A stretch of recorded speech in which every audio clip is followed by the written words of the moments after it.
La ministre, Bamako, Bangui, Yaoundé, Dakar, N'Djamena et samedi dernier Ouagadougou.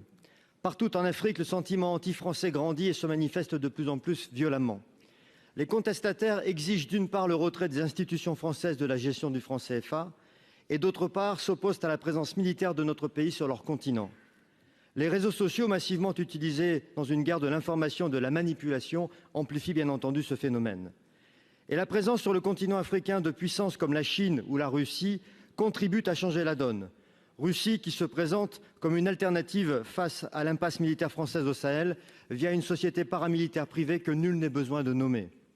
D'ailleurs, en parlant de ces deux pays, ironie de l'histoire, nous avons vendu l'immeuble du ministère de la Coopération à des Russes qui eux-mêmes l'ont ensuite revendu à l'État chinois qui y a installé son ambassade. Certains y voient un symbole sur notre politique vis-à-vis de l'Afrique.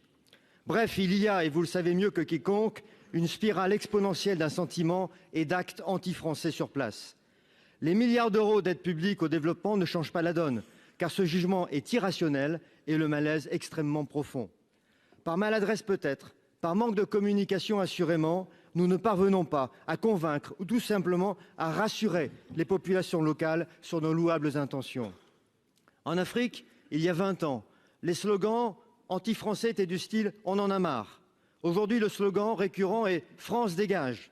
Nous sommes donc en droit de nous inquiéter sur la nature du slogan de demain.